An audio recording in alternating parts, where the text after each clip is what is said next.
So hello everyone देख पिला माने आज भिडियो आम तुमर घनमूल तुम केमती काढ़ एभली क्वेश्चन जदि परीक्षा आसुची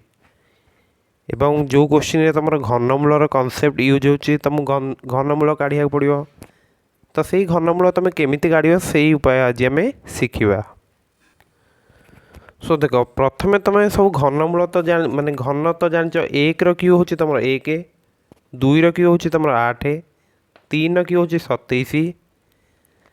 नेक्स्ट 4 क्यू हूँ 64 5 क्यू हूँ 125 6 क्यू हूँ 216 7 क्यू हूँ 343 नेक्स्ट देख तुम 8 क्यू हूँ 512 9 क्यू हूँ 729 एगुड़ तुम जान तो जिते आम गोटे संख्यार घनमूल काढ़ा केमती काढ़ा देख मनकर तुमको देती 50,653 घनमूल केते होची आमे काढ़िया हला 50,653 केमती काढ़िया प्रथमे तुम कौन करियो ना एठी देखि दबो जे एकक घर अंकटा केते अछि। प्रथम काम देख तुमर कौन होची ना तुम लिखिले संख्याटी जे 50,653 डाहाण आडू कौन करियो ना तुम तीनोटी अंक नहीं जिवो। सो देख तुम प्रथम कम हूँ कौन ना डाहाण आडू 3टा अंक एमती नब तापर गोटे गार देदेव बाकी जी अच्छी गोटे गार दब बुझीपार। बर्तमान देख तुम एक घर अंकटा केते अच्छी 3 अच्छी ताले तुमको सही संख्याटी देखार अच्छी जार कि एक घर अंकटा 3 तो केवल 7 क्यू जदि नौच देख एक घर अंकटा तुम 3 आसो बाकी कौ संख्या भी चेक कर कौ तुम 3 आसब ना ताहले निश्चय यार जो घनमूल नेले एक घर अंकटा तो मिल जाइए 7 बुझीपार। तो बर्तमान तुम काम हो जो बलिनी कि ये जो 50 अच्छी तुम चेक कर तुम कहार कहार क्यू भितर रोचे तो देखिए जना पड़ी 50टा तुम 27 और 64 भितर रोचे ना क्या भितर रोचे सो बुझीपार ना ये जो 50टा तुम अच्छी ये क्या क्या भितर रोचे ना 27 रु अधिक 64 रु कम बुझी हो तो 27 हूँ कौन पे ना 27 हूँ तुम 3 क्यू 64 हूँ तुम कौन ना 4 क्यू ताहले यही क्षेत्र में तुम कौन कर जोटा छोट थी से गुटा न माने ठीक आम 3 को कनसीडर करवा ताले 50,653 क्यूब रूटा तुम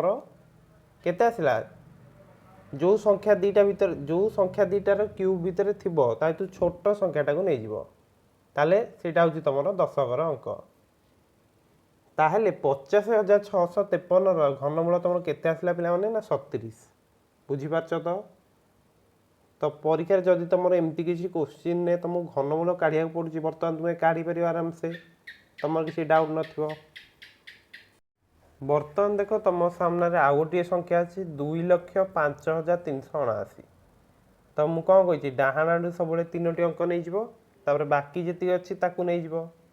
379 पर गोटे गार देले 205 पर गोटे गार देले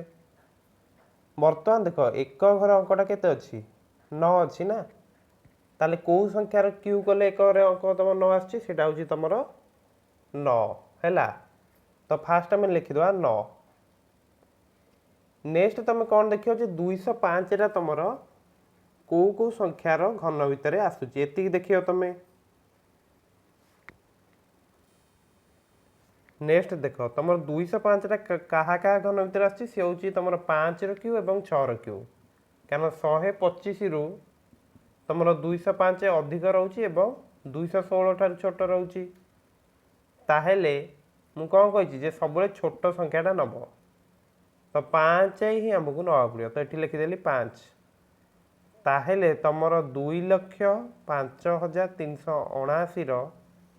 जदि तुम घनमूल नौच तुमको केते मिल पिला माने 59 मिल बुझी हो तो सो केमिति कले बुझीपार प्रथम डाहाण आडू 3टी अंक नहीं 3टी अंक नेला परे तुम देखियो जे एक अंकटा जेहेतु न था तो से देखिले जे 729 ही केवल गोटे अच्छी जार कि माने 9 क्यू कले एक अंकटा 9 आसी तो से फास्ट आम लिखिदे 9 नेक्स्ट ये जो 205 आसला यहाँ क्या क्या भितर आस 5 क्यू और 6 क्यू भितर आस ताले छोट अंकटा ही नब छोट संख्याटा नब बुझेदेली तुमको तो जिते बड़ू बड़ संख्या भी बर्तमान तुम्हें घनमूल काढ़ी पार किसी असुविधा अच्छी किसी असुविधा नहीं। सो देख बर्तमान तुम सामने गोटे क्वेश्चन अच्छी गोटे समघनाकृति बाक्सर आयतन तुमको दे 1,85,193 घन सेंटीमीटर तेबे से जो समघनाकृति बाक्स जो अच्छी तार समग्र पृष्ठतल तुम केते वर्ग सेंटीमीटर हम तो ये क्वेश्चन टी तुम समाधान कर निश्चित भाव कमेंट कर जो मेथड आम आज शिखिले से मेथड आराम से सल्व कर दे पार बर्तमान तुमको किसी कष्ट पड़ोनी गुड़ सल्व कला बेलू। सो तुमको देख आउ दुईटी क्वेश्चन मत मुझे 3,57,911 घनमूलटा काढ़ 8,04,357 यार घनमूल काढ़ तो जो मेथड आम शिखिले आज से मेथड सल्व करदे पूरा इजिली करदे पार एवं तुम परीक्षा जदि ये क्वेश्चन आसूची जो थी कि तुम घनमूलर कनसेप्ट यूज हो तुमको ये गोटे बड़ संख्यार घनमूल जदि काढ़ार अच्छी ताहले तुमको तुम्हें यही कनसेप्ट यूज करा। सो आशा करुँच भिडियोटी तुमको भल लगी सो सांगमान सहित शेयर करने को भूल ना एवं टेलीग्राम चैनल जॉइन हो तुमको इम्पोर्टेंट क्वेश्चन तुम देखिपार और लाइव क्विज तुम अटेंड कर ओके। सो देखा नेक्स्ट वीडियो रे थैंक यू समस्त को परीक्षा बेस्ट ऑफ लक।